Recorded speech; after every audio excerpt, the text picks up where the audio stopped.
So if you look here, I've got these marks on this buffer. There's two of them. Make sure this is showing up. Okay, there's these marks. So watch.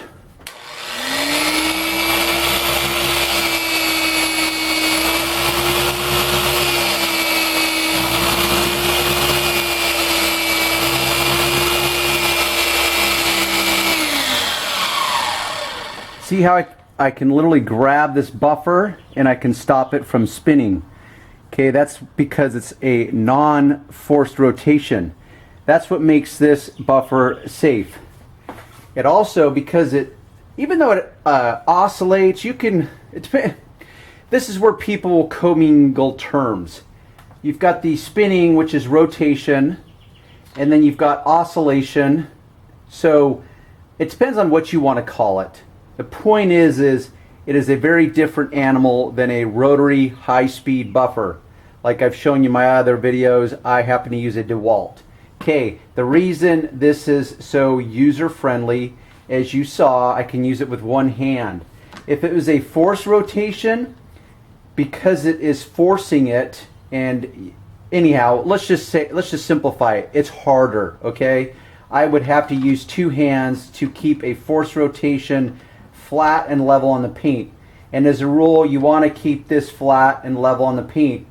This is not the buffer you use to do serious paint correction. This is the buffer you use as a beginner for paint enhancement. So you're going to be able to do, you're going to be able to enhance the paint slightly through polishing. It's basically to replicate the movement of your hand. And there's a little sidebar for you.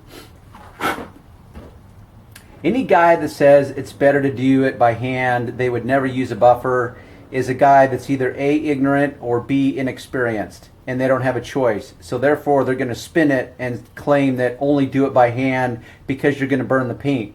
Well, okay, I could burn the paint by hand if I wanted to, if I tried hard enough. I could burn the paint with this if I tried hard enough. I could burn the paint with a rotary easier, but I would seriously still have to try to burn the paint. Now, unfortunately, with the rotary is because a lot of guys will set it to the wrong setting and they'll be spinning it at 1800 or 2500 RPMs, and they'll be working away, and they become so hyper focused on the area they're working on, suddenly they cross over a seam or an edge, and then in a nanosecond the edge of that paint or that edge of that trim piece has been burnt off. Okay, so that's just due to inexperience and lack of awareness. This, I could put this on top of that. Now, do I want to? Not really, okay, because yes, the second you have an edge to anything, it is highly more vulnerable to instant friction and heat. So if you were to take your hand and rub it on the carpet really hard, and the harder you push, the more friction is going to be created, and your finger you can literally heat it up to where it burns. It'll burn your hand. I could do it with this paint. If I pushed hard enough, I could create enough friction where my finger starts to heat up. So that's what's happening. Imagine if I was able to oscillate my finger at 1800 RPMs. Okay, this machine is very safe. So I've had people write in and they ask, I think maybe even Phil, you want to know, how do you keep it from hopping around? I don't know what to say about that, because this polisher, there's many out there. The Porter cable for years was like the number one. Oh, it's Porter cable this, Porter cable that. I hope you guys are cluing in that when I take on that certain tone of voice, that's me kind of mocking the industry. Anyhow, so personally, I prefer the Griot's Garage. It has more power. It's very user-friendly. Like I say, one hand, other hand. I can use it right over the edge.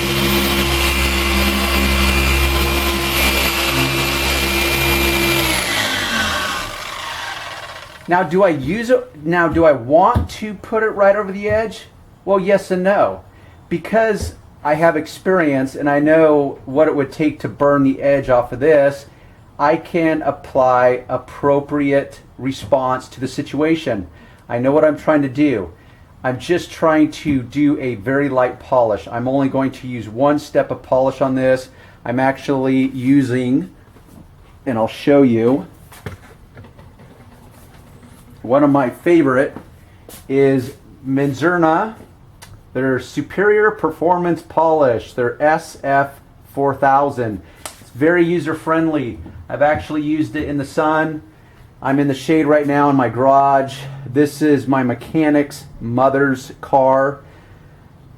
Unfortunately, I've ruined my mechanic because he recognizes quality, and now he won't go anywhere else when it comes to quality. Certainly his mom's car, he wants it as good as it can get.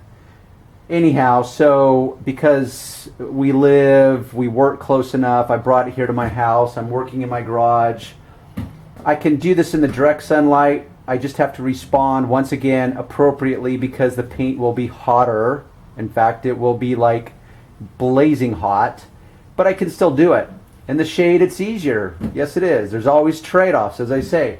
So, yes, I can go right over a seam. I don't have to be overly concerned that it's going to burn it. Unlike a rotary polisher, if I were to polish right over the seam, because it's spinning so fast, it will cram a bunch of, well, there's two things to worry about, is A, burning an edge, so that's where I tape it off for protection. It's called safe polishing. You know, like safe sex or safe sunbathing, where you put on some sunblock. This is called safe polishing, where you tape off the edge, and you can be as meticulous about that as you want. But I know that this is safe. I'm not trying to do any paint correction. It's not really possible, in my opinion, to do or to have the expectations that this is going to do much paint correction.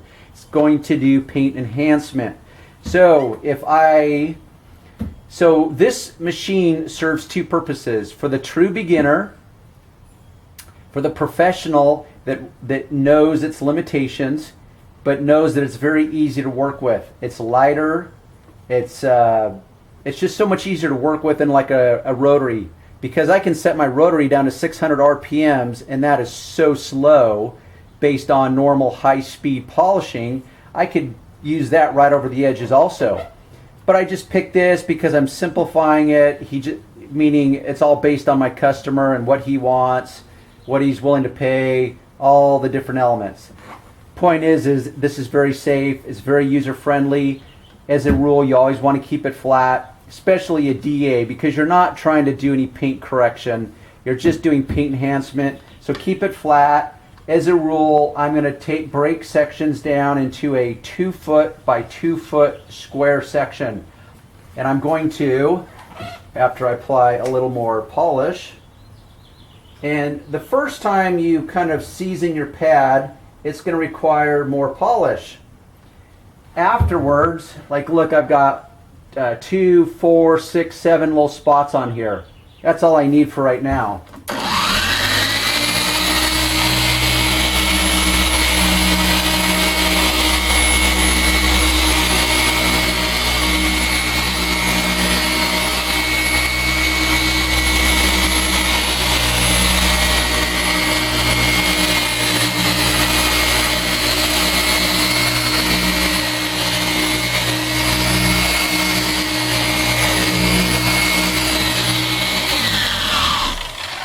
So a couple things, I break it down into square sections.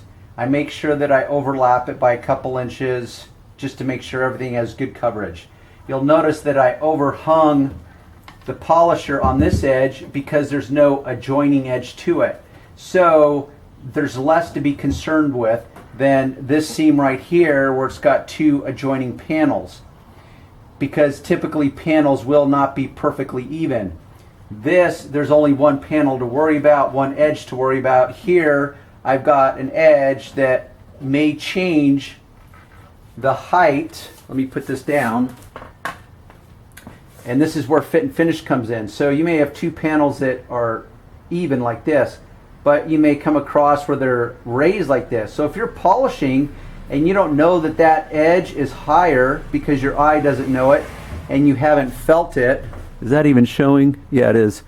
Okay, because I can feel that this panel here is slightly higher than the hood panel. So if I'm polishing, this panel here is going to be more prone to getting the edge burnt than this panel. So with the DA, all I do is I just polish up to the very edge of this panel.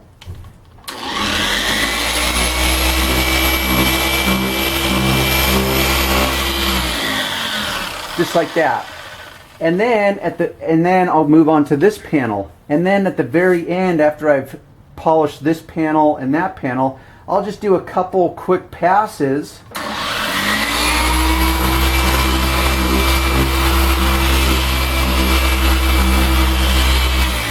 Like that, so I literally blend the two panels together.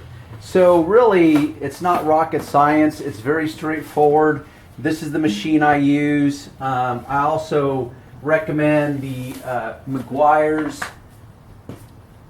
See, I'll show it to you. It's over here on my shelf, and I've yet to do a full video. But it's a great kit because it comes with the two polishes from Meguiar's.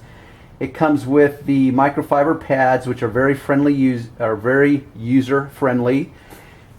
So you can buy this kit separately if you already own a DA polisher. But if you don't, there's other kits. Like Meguiar's basically has the same polisher. It's just branded as Meguiar's. So you can get a whole kit. And for me, in my opinion, that's going to serve probably 98% of any driveway detailer. In other words, a guy that just wants to take care of his own car. If you're a professional, that's a different story. I have both. Eventually you're going to want both, but if I had to pick just one, it would be the latest and greatest, which are the DeWalt's or the Flex. DeWalt is cheaper. I would pick one of those if I was a professional that really wanted to be able to go as far as I wanted to, because with that buffer I can accomplish a lot more. True paint correction, gel coat restoration, fiberglass restoration, call it what you want. So this is a great tool. It's just that I accept its limitations. For most guys that want to take care of their own car, this is the winning ticket, is the microfiber pads, the DA polisher. Now whether you want to buy your polishes separate or not is different, or is a different story. But to simplify it, that's why I recommend the, and this is labeled incorrectly personally because they call it correction system. It really, in my opinion, ought to be called enhancement system, because to do true paint correction, you're going to have to use or learn how to use a rotary. Anyhow, you just got to accept its limitations. And unfortunately, and this is why I've hesitated to do this video, is because it's so complex. And it can be easier, but it's still complex. So this is me polishing with the DA. So there you go. I couldn't resist. The moment presented itself. By no means is it a complete comprehensive guide or tutorial to car paint polishing or DA use. Hopefully I've given you a couple tips that you can use.